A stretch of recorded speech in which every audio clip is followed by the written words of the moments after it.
அன்பு தமிழ் நெஞ்சங்களுக்கு மெர்சல் கெலாட்டாவின் அன்பு வணக்கம். வாங்க இன்றைய காணொளி இதோ. மாண்பு முதலமைச்சர் அவர்களுக்கு திராவிட முன்னேற்ற கழகத்துடைய சட்டமன்ற உறுப்பினர்கள் அனைவரின் சார்பாகவும் எங்களுடைய பிறந்தநாள் வாழ்த்துக்களையும் நான் தெரிவிச்சுக்கிறேன். அதே போல தமிழ்தாய் வாழ்த்து முதல்ல பாடப்பட்டுச்சு. உடனடியாக தேசிய கீதமும் பாடப்பட்டுச்சு. தமிழ்தாய் வாழ்த்து ஒரு முறையும் தேசிய கீதம் 2 முறையும் பாடப்பட்டுச்சு. மரபு மீறல் நடந்திருக்கு. இதுவரை கடைபிடிக்கப்பட்டு வந்த மரபை மீறி 2 முறை தேசிய கீதம் பாடப்பட்டிருக்கு. இதே கோரிக்கையை இதற்கு முன்பு இருந்த ஆளுநர் எங்களுடைய ஆட்சி காலத்திலையும் வச்சிருந்தார். ஆனா எங்களுடைய தலைவர் அப்பொழுது மிக உறுதியாக இருந்து இந்த அவையுடைய இறையாண்மையை நாங்கள் பாதுகாத்திருக்கிறோம். பதவியேற்பு தான் ஆளுநர் மாளிகையில நடந்துச்சு. அங்க அவர் கேட்டுக்கொண்டபடி தேசிய கீதம் வந்தே மாதரம் எல்லாம் பாடினாங்க. ஆனா இப்போ ஆளுநர் உரை மக்களால் தேர்ந்தெடுக்கப்பட்ட பிரதிநிதிகள், சட்டமன்ற உறுப்பினர்கள் நாம பணி செய்கின்ற இந்த சட்டமன்றத்தில் தான் வாசிக்கப்பட்டிருக்கு. இது நம்மளோட டெரிட்டரி. இந்த நம்மளுடைய டெரிட்டரிய ஏன் ஆளுநர்கிட்ட கொடுக்கிற அளவுக்கு இங்க என்ன காம்ப்ரமைஸ் நடந்துச்சு அப்படின்னு மக்கள் கேட்க ஆரம்பிச்சிருக்காங்க. மாண்பு உறுப்பினர், ஆளுநர் உரையாற்ற வந்தபோது தமிழ்தாய் முதல்ல பாடப்பட வேண்டும் என்கின்ற இந்த அரசின் உறுதியான கொள்கையில் நாங்கள் நின்றோமா, இந்த அவை நின்றதா என்பதை நீங்கள் முதல்ல பார்க்க வேண்டும். நாட்டுப்பண் 2 முறை பாடியதில் என்ன தவறு என்று எனக்கு தெரியவில்லை. நாட்டுப்பண் 2ஆம் முறை பாடிய தவறு என்று நீங்கள் சொல்ல வருகின்றீர்களா? அப்படி தவறு என்றால் அது எந்த அடிப்படையில் தவறு என்று சொல்ல வருகிறீர்கள்? நமக்கு வேண்டியது நம்முடைய தாய்மொழிக்கு முக்கியத்துவம் தர வேண்டும், உறுதியாக நிற்க வேண்டும். இந்த அரசு எந்த சர்ச்சையும் ஏற்படுத்தாமல் நிதானமாக உறுதியாக தாய் தமிழ்தான் எங்களுக்கு அடிப்படை என்பதை வைத்து தமிழ்தாய் வாழ்த்தை பாட வைத்தார்களா இல்லையா? அந்த தமிழ்தாய் வாழ்த்தை பாட முடியாமல் வேறு விதமாக இந்த அவை திசை திருப்பப்பட்டு பல்வேறு பிரச்சனைகளுக்கெல்லாம் ஆளான காரணங்களை எல்லாம் 22ஆம் ஆண்டு பார்த்தோம், 23 பார்த்தோம், 24 பார்த்தோம், 25 பார்த்தோம், 26 பார்த்தோம். இந்த ஆண்டு தமிழ்தாய் வாழ்த்தை முதலில் பாட வைத்து தேசிய கீதத்தை 2 முறை பாடியதில் எந்த தவறும் இருப்பதாக நாங்கள் கருதவில்லை. அப்படி பாடியது தவறு நீங்களும் கருதிடக்கூடாது என்று நான் சொல்ல விரும்புகின்றேன். பேரவைத் தலைவர் அவர்களே, நாங்கள் கேட்டுக்கொண்டதுபடி தமிழ்தாய் வாழ்த்து முதல்ல ஒரு வாட்டி பாடிட்டீங்க. பொதுவாக இந்த அவையில் இருக்கக்கூடிய மரபு கடந்த காலங்களில், கடந்த ஆட்சி காலங்களில் தமிழ்தாய் வாழ்த்து ஒரு முறையும் நிகழ்ச்சி முடிஞ்சோடனே தேசிய கீதம் ஒரு முறையும் தான் பாடப்பட்டு நிகழ்ச்சிகள் முடியும். ஆனால் இந்த முறை நாங்கள் கேட்பது ஏன் 2 முறை தேசிய கீதம் பாடப்பட்டது அப்படிங்கிறது மட்டும்தான் எங்களுடைய கேள்வி. அப்படின்னா தமிழ்தாய் வாழ்த்தையும் 2 முறை நீங்கள் பாட சொல்லி உங்களுடைய ஆளுநர்கிட்ட நீங்க ஒரு கோரிக்கை வச்சிருந்திருக்கலாம். அது இங்க பேசும்போது உறுப்பினர்கள்லாம் ஆளுநர் அவ்வளவு மகிழ்ச்சியாக இருக்கிறாங்கன்னு சொல்லி ஆளுநரை விட நீங்கெல்லாம் ரொம்ப மகிழ்ச்சியா இருக்கிறீங்க. தமிழ்தாய் வாழ்த்தை ஆளுநர் முன்னாடி நாங்க பாடி காட்டிட்டோம் அப்படின்னு பெருமை பொங்கு இங்க எல்லாம் பேசிக்கிட்டு இருக்கிறீங்க. நீங்க சொல்றதை பார்த்தா தமிழ்தாய் வாழ்த்தை விட ஆளுநர் தான் உங்களுக்கு முக்கியம் அப்படிங்கிற எண்ணம் எங்களுக்கு ஏற்படுது, மக்களுக்கும் ஏற்பட்டுக்கிட்டு இருக்கு. பொதுப்பணித்துறை அமைச்சர். மாண்புமிகு பேரவைத் தலைவர்களே, தமிழ்தாய் வாழ்த்து எங்களுடைய முதல்வருக்கு உயிருக்கு எந்த அளவிற்கு முக்கியமோ அதே அந்த அளவுக்கு நாங்கள் முக்கியத்துவம் தருவோம். மாண்புமிகு எதிர்க்கட்சி தலைவர் அவர்கள் எதிர்க்கட்சி நாங்களும் பேச விட மாட்டோம். நீங்க ஒத்துழைப்பு கொடுக்கலன்னா நாங்களும் பேச விட மாட்டோம். அமைச்சர், தமிழக அரசுடைய ஸ்டாண்ட நாங்க பேசுறோம். எங்களுக்கும் குரல் கொடுக்க தெரியும். இந்த அவையை மாண்பை நாங்களும் பாதுகாக்கிறோம். மாண்புமிகு எதிர்க்கட்சி சொல்லக்கூடிய நோக்கம் தமிழக மக்களுக்கு தவறுதலா சொல்லக்கூடாதுங்கிற பதிவை நாங்கள் செய்கிறோம். எங்களுடைய முதலமைச்சருடைய எண்ணம் என்ன, தமிழக மக்களுடைய எண்ணமோ அதுதான் எங்களுடைய முதலமைச்சருடைய எண்ணம்.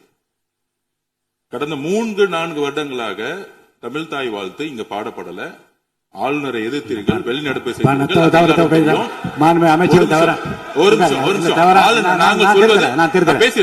பேசி முடிக்கிறேன். ஆளுநர் முன்பு பேசி முடிச்சேன். ஆளுநர் முன்பு மாண்புமிகு அமைச்சர் அவர்கள் ஒண்ணு தமிழ் தாய் வாழ்த்து பாடப்பட்டது. இல்ல நான் சொன்னது, நான் கருத்து என்னன்னா ஆளுநர் முன்பு பாடப்பட்டது கிடையாது. அதுதான் நான் சொல்ல வரேன். நான் பேசிடுறேன். ஆளுநர் புறக்கணித்தார், அதற்கு பின்பு பாடப்பட்டது. ஒரு நிமிஷம் நான் பதிவு பண்ணி, ஒரே நிமிஷம் நான் பதிவு பண்ணிடுறேன். நான் எங்களுடைய பதிவை நாங்க பதிவு பண்ணிடுறோம். அதுல சொன்ன வார்த்தைகள் எங்களுக்கு கஷ்டமா இருந்துச்சு. காம்ப்ரமைஸ்ங்கிற வார்த்தை எங்களுக்கு கடினமா இருந்துச்சு. நாங்க திருப்பியும் நாங்க பதிவு பண்ணிக்கிறோம். எந்த விதமான காம்ப்ரமைஸும் கிடையாது. தமிழ் தாய் வாழ்த்தை முதலில் பாடப்பட்டது எங்களுடைய முதலமைச்சருடைய வெற்றி, தமிழக மக்களுடைய வெற்றிங்கிறத நாங்க பதிவு பண்ணி, எந்த காம்ப்ரமைஸும் இங்க நடக்கல. அதை நாங்க பதிவு பண்றோம். மீதான நம்பிக்கை வாக்கெடுப்பின் போது நான் குறிப்பிட்டு சொன்னேன், புதுமையான ஆட்சின்னு சொன்னீங்க, கடைசியில புஷ்பா பட ஆட்சியை கொடுத்திருக்கீங்கன்னு குறிப்பிட்டு பேசியிருந்தேன். அந்த அளவுக்கு குதிரை பேரம் தொடர்ந்து நடந்துகிட்டு இருக்கு. அப்படி பேசின அப்புறமாவது எதிர்கட்சி தலைவர்களுக்கு இந்த குதிரை பேரம் கழுதை பேரம் என்பதை பற்றி எல்லாம் பேசுவதற்கு இடமல்ல. இது ஆதாரம் இல்லாமல் எந்த பேரத்தை பற்றி பேசுவதை நான் அனுமதிக்க முடியாது. அடுத்த இதுக்கு போலாம். அறநிலையத்துறையின் அசையும் மற்றும் அசையா சொத்துக்களின் வருவாய் அதன் புனிதமான நோக்கத்திற்கு மட்டுமே பயன்படுத்தப்படும் அப்படின்னு ஆளுநர் உரையில இடம்பெற்றிருக்கு. இந்த கருத்தை பார்க்கும் பொழுது அறநிலையத்துறையே இருக்கக்கூடாது அப்படின்னு சொல்ற பாஜகவுடைய குரலாகத்தான் தாவேக அரசும் சொல்லுதா அப்படிங்கிற சந்தேகம் எங்களுக்கு வருது. பாஜகவும் வலதுசாரிகளும் சொல்றது இதுதான், அறநிலையத்துறை பள்ளி கல்லூரிகளை நடத்தக்கூடாது, அறநிலையத்துறை பள்ளி கல்லூரிகள் நடத்தக்கூடாது அப்படின்னு சொல்லிட்டு இருக்கிறாங்க. இதுக்காக வழக்கும் தொடர்ந்து இருக்கிறாங்க. இந்த நிலைப்பாடு திருமண மண்டபங்கள் வணிக வளங்களோடு நிற்குமா, இல்ல கல்வி நிறுவனங்களுக்கும் இந்த கண்டிஷன்ஸ் அப்ளை செய்யப்படுமா? மாண்புமிகு அறநிலையத்துறை அமைச்சர்கள். மாண்புமிகு பேரவை தலைவர் அவர்களே, மாண்புமிகு தமிழ்நாடு முதல்வர் அவர்களே, அறநிலைத்துறையை பொறுத்த வரைக்கும் கோவில்களின் வருமானம் கோவில்களில் வரக்கூடிய பக்தர்களுக்காக செலவிடப்படும் என்பதை நம்முடைய ஆளுநர் உரையில் இடம்பெற்றதுதான் அதனுடைய சாராம்சம். இன்னொன்று, சமீபத்தில் வெளியிடப்பட்ட திருமண மண்டபங்கள் மற்றும் வணிக வளாகங்கள், அந்த பணிகள் துவங்கப்படாத பணிகள் நிறுத்தப்பட்டது என்பது, இந்த பணிகளை பொறுத்த வரைக்கும் நாம் ஆராய்ந்த வரைக்கும் அந்த கோவில்களில் பொதுமக்களுக்கு தேவையான அடிப்படை வசதிகள், பொதுமக்களுக்கு தேவையான தங்குமிட வசதிகள், பொதுமக்கள் பக்தர்கள் வரப்போது அவர்களுக்கு தேவையான அடிப்படையிலான கழிப்பறை வசதிகள் போன்ற இந்த வசதிகளை மேம்படுத்துவதை காட்டிலும் இவர்கள் கமர்ஷியலாக கோவில்களுக்கு திருமண மண்டபங்கள் கட்டுவதிலும் வணிக வளாகங்கள் கட்டுவதிலும் அதன் மூலமாக வருவாய் ஈட்டுவதை மட்டுமே குறிக்கோளாக வைத்துக் கொண்டு இந்த திட்டங்களை துவங்கியதன் காரணமாக மேலும் அதன் மீது பல்வேறு நீதிமன்ற வழக்குகள், ஸ்டே ஆர்டர்ஸ் இருப்பதனால நாம் அதையெல்லாம் ரத்து செய்து அறிவிச்சிருந்தோம். இதற்கு ஒரே ஒரு உதாரணமாக, எந்த அளவிற்கு கோவில்களை கமர்ஷியலாக மாற்றுவதற்கு கடந்த ஆட்சி காலத்தில் முயற்சி செய்து கொண்டிருந்தார் என்பதற்காக ஒரே ஒரு சிறிய உதாரணத்தை மட்டும் சொல்லிடுறேன். அருள்மிகு குன்னூரில் இருக்கக்கூடிய அருள்மிகு விநாயகர் திருக்கோயில், ஏறத்தாழ அந்த கோயில்கள் இருந்து கோயில் நிதியை பயன்படுத்தி 10 கோடி ரூபாய் மதிப்பில ஒரு மல்டி லெவல் கார் பார்க்கிங் வசதியை அந்த கோயிலுக்கு ஏற்படுத்துவதற்கான திட்டத்தை இந்த அரசு அனுமதித்திருக்கிறது. இதற்கு முன்னால் இருந்தக்கூடிய அமைச்சர் அவர்கள் அதை அறிவித்திருக்கிறாங்க.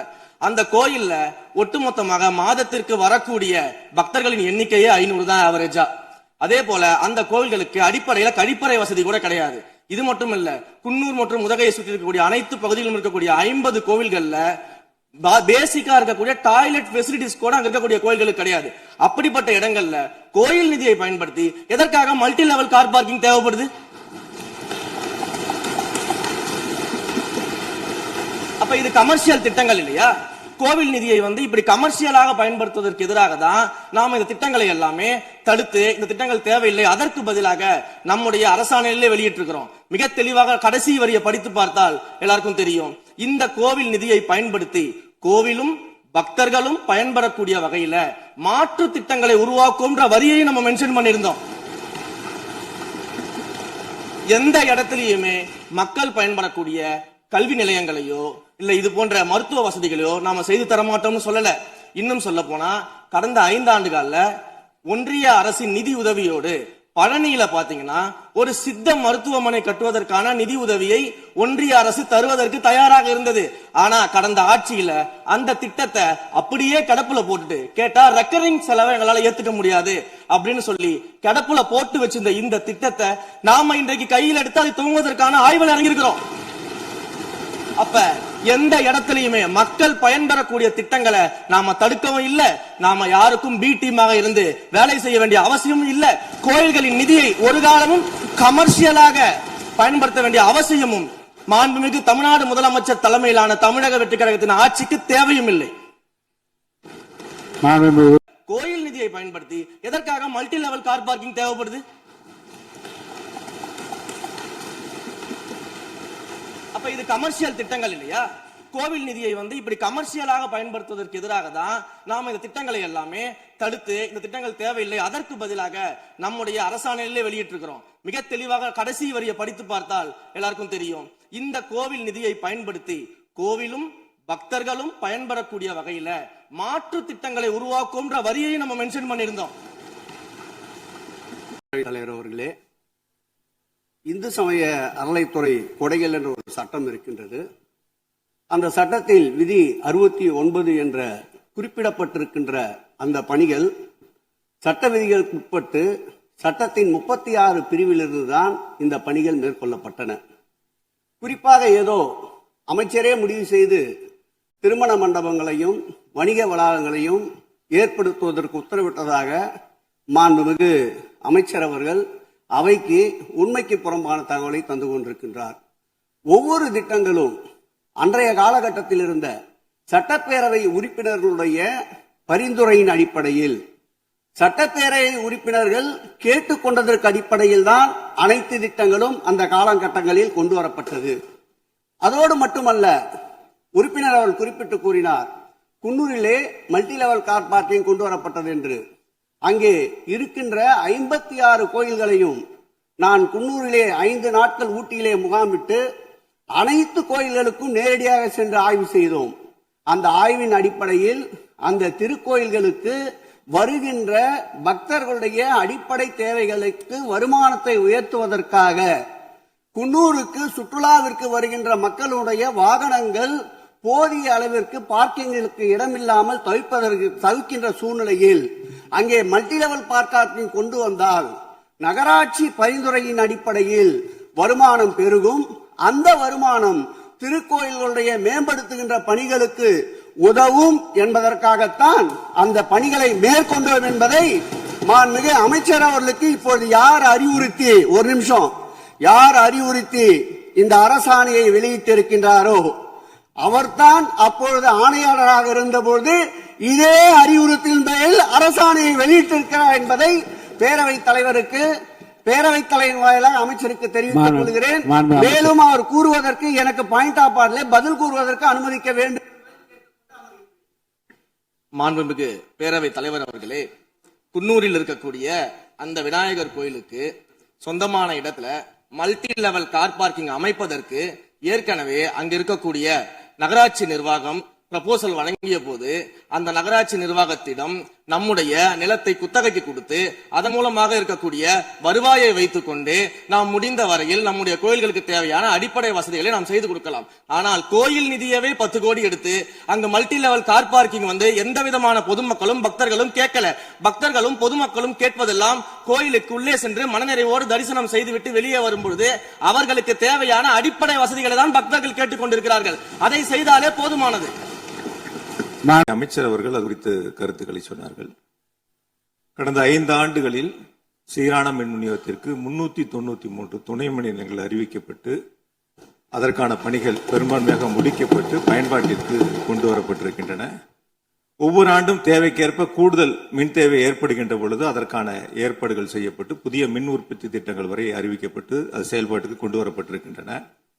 ஏறத்தாழ 90,000 மின்மாற்றிகள் கடந்த 5 ஆண்டுகளில் புதிதாகவும் பழுந்தடைந்ததையும் மாற்றி சீரமைக்கப்பட்டன. ஒரு நிமிஷம், ஒரு அமைச்சர்கள் ஒரே நிமிஷம் சொல்லி முடிச்சு. அதாவது ஒவ்வொரு ஆண்டும் கூடுகின்ற பொழுது மின் தேவை கூடுகின்ற பொழுது அதற்கான ஏற்பாடுகளை நிர்வாக ரீதியாக செய்ய வேண்டியது அரசினுடைய கடமை. ஒரு அரசு பொறுப்பேற்ற பிறகு முதல் முறையாக அந்த அரசினுடைய துறையினுடைய உயர் அதிகாரிகளை அழைத்து ஆய்வுக் கூட்டங்களை நடத்தி என்னென்ன குறைபாடுகள் இருக்கின்றன அதை எப்படி நிவர்த்தி செய்யலாம் என்பது களையெடுக்க வேண்டியது அரசினுடைய கடமை, துறையினுடைய கடமை. எனக்கு தெரிந்தவரை இதுவரை மின்துறையில் அந்த மின் விநியோகத்தில் இருக்கக்கூடிய துறையினுடைய அதிகாரிகள் ஆய்வுக் கூட்டங்கள் வரை இதுவரை நடைபெறவில்லை. அதைத்தான் அங்கிருக்கு பணியாற்றக்கூடியவர்கள் சொல்கின்றார்கள். இப்பொழுது இருக்கக்கூடிய பணியாளர்களை வைத்துத்தான் கடந்த 5 ஆண்டுகளும் மிக சிறப்பாக எந்தவித மின்தடையும் இல்லாமல் சீரான மின் விநியோகம் வழங்கப்பட்டன.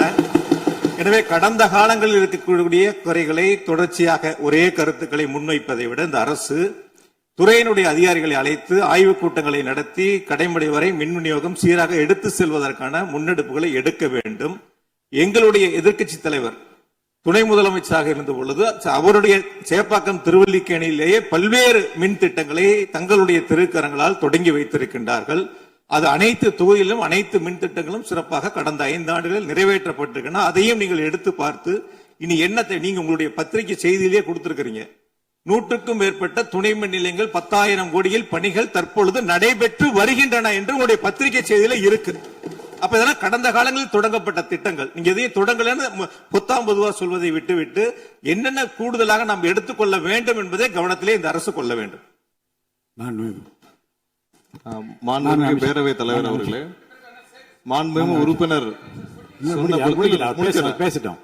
மாண்புமிகு உறுப்பினர் சொன்னப்ப சொன்னாரு அறிவிப்புகள் நிறைய செஞ்சிருக்கோம்னு. கடந்த ஆட்சியில் அறிவிப்புகள் மட்டும்தான் செஞ்சிருக்காங்க, எதையும் செயல்படுத்தவில்லை. அது இல்லாமல் அவர் சொல்லியிருக்கிறார் நாங்கள் அது சம்பந்தமாக வெள்ளை அறிக்கை 2 நாள்ல வெளியிடுவோம். நீங்க அமைதியா இருக்கலாம், 2 நாள் அது சம்பந்தம் வெளியிடுவோம். அது இல்லாமல் 90,000 டிரான்ஸ்பார்மர் வாங்கியதாக சொல்லியிருக்கிறார். அதில் 44,000 டிரான்ஸ்பார்மர் வாங்கியதற்கான சிபிஐ வழக்கு பதிவு செய்துள்ளது. அதுல அவங்க வாங்கின லட்சணம், எந்த லட்சணத்தில் அந்த டிரான்ஸ்பார்மர் வாங்கப்பட்டது அப்படின்னு தெரியும். அது இல்லாமல் அதற்கு முன்னால் இருந்த மின்சாரத்துறை அமைச்சர் அங்கே அமைதியா உட்கார்ந்து இருக்கிறார். முன்னால் இருந்த மின்சாரத்துறை அமைச்சர் அமைதியா உட்கார்ந்து இருக்கிறார். இது தேவையற்ற, அதாவது இது தேவையற்ற விவாதத்தை எழுப்ப வேண்டாம். 2 நாட்கள்ல வெள்ளை அறிக்கை வெளியிடப்படும். அதற்கப்புறம் அதற்கப்புறம் மின்சாரத்துறை மானிய கோரிக்கை சம்பந்தமாக அடுத்து மின்சாரத்துறை மானிய கோரிக்கை வரும்பொழுது தெளிவாக பேசிக் கொள்ளலாம். ஏற்கனவே நீங்கள் செஞ்ச எல்லாமே எவ்வளவு தூரம் டிரான்ஸ்பார்மர் வாங்குனீங்க எல்லாமே சிபிஐல 3 வருடம் கடுமையான போராட்டத்திற்கு அப்புறம் சிபிஐல வழக்கு இருக்கு. எல்லாம் விரிவாக மின்சாரத்துறை மானிய கோரிக்கை அப்ப பேசிக்கலாம். 2-3 நாட்களில் வெள்ளை அறிக்கை வெளியிடப்படும், அப்போ பேசிக் கொள்ளலாம். வழக்கு விசாரணை மாண்புமிகு முதலமைச்சர் அவர்கள் நாளைக்கு பதில் சொல்ல போறாரு. அதற்கு முன்பு ஒரே ஒரு குறிப்பு. ஏன்னா போன ஆட்சியில துணை முதலமைச்சரா எதிர்கட்சி தலைவர் இருந்தாரு. அவருக்கு ஒரு பதிவு பண்றேன். என்னாலும் இதை இந்த அவை முடிந்த பிறகு அவரே ஆராய்ந்து சொல்லட்டும்.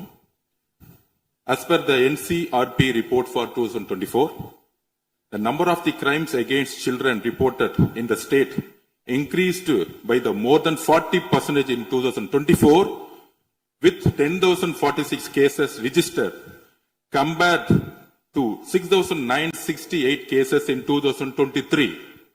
அன்றைக்கு திராவிட முன்னேற்ற கழகத்துடைய முதலமைச்சராக இருந்த திரு மு.க. ஸ்டாலின் அவர்களுடைய ஆட்சியில், நீங்கள் டெப்டி சிஎம்மாக இருந்த ஆட்சியில் 2023 இருந்து 2024க்குள் ஒரு வருடத்தில் 40% போஸ்கோ ஆக்ட், அதாவது குழந்தைகளுக்கு பாதிப்பு ஏற்பட்டது.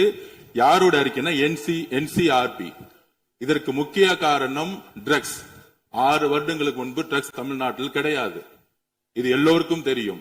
ஆனால் இந்த 5 வருடத்தில் ட்ரக்ஸுக்கான பிரச்சனைகளை எத்தனை முறை ரிவ்யூ மீட்டிங் போட்டு சரி செய்யப்பட்டது. அன்று டெப்டி சிஎம் இருந்தவர் இந்த 40% கிட்டத்தட்ட 6,968 இருந்து 10,046 காசா இன்கிரீஸ் ஆயிருக்கு. உங்களுடைய ஆட்சியில எந்த நேரத்தில் டெப்டி சிஎம் இருந்து இந்த போஸ்கோ வழக்குகளை நீங்கள் ரிவ்யூ மீட்டிங் பண்ணி குறைச்சீர்கள்? நாங்கள் இந்த 40 நாள்ல கடுமையாக ரிஃபார்ம்ஸ் பண்ணிட்டு இருக்காரு எங்களுடைய முதலமைச்சர். ஒட்டுமொத்த காவல்துறை ரிஃபார்ம்ஸ் ஒர்க் நடந்துட்டு இருக்கு. அதுல சிங்கப்படைன்னு ஒரு கேலி கிண்டல் பேசுற மாதிரி பேசிட்டு இருக்கீங்க. அதுக்கான ரிஃபார்ம்ஸ் பண்றதுக்கு என்ன டைமோ அந்த டைம் எடுத்துட்டு ஒர்க் பண்ணிட்டு இருக்கோம். காவல்துறையுடைய ஒட்டுமொத்த ட்ரக்ஸ் இஷ்யூ வந்து கடந்த 5 வருடங்களாக நீங்க சரி செய்யல. அந்த ட்ரக்ஸ் எதிர்கொள்றவங்க தான் ரேப் பண்ணப்படுறாங்க. நீங்க சொல்றீங்க தமிழக வெற்றி கழகத்தோட ஆளுங்கட்சின்னு. திராவிட முன்னேற்ற கழகத்துல எத்தனை பேர் வந்து 2 வயசு குழந்தைகளை வந்து ரேப் பண்ண திராவிட முன்னேற்ற கழகம் ஆதாரம் இல்லாம நீங்களும் ஆதாரம் இல்லாம சொல்லக்கூடாது. ஆதாரம் இருக்கு. பேரை சொல்லுங்க, ஊரை சொல்லுங்க, எந்த வழக்கு, போலீஸ் ஸ்டேஷன் சொல்லுங்க. நீங்க சொல்லக்கூடாது. பேரவைத் தலைவர்களே, ஆதாரத்தை நாளைக்கே நான் சப்மிட் பண்றேன். நாளைக்கே சப்மிட் பண்றோம். அதாவது நாங்கள் பதிவு பண்ணுவது நாங்கள் என்ன இல்ல நான் பேசி முடிச்சிடுறேன்.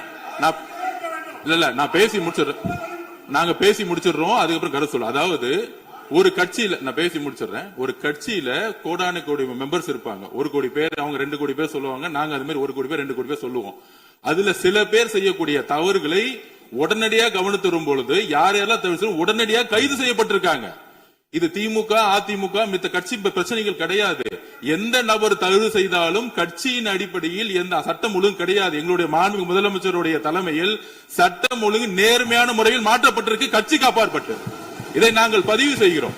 அதனால மாண்புமிகு துணை முதலமைச்சர் அவர்கள் எந்த அளவுக்கு போஸ்கோ கேஸும் ட்ரக்ஸோட இஷ்யூஸும் 2021-26 அதிகமாகிறத உங்களுடைய ஆய்வை நீங்கள் மேற்கொள்ளுங்கள், எழுதி வைத்துக் கொள்ளுங்கள்.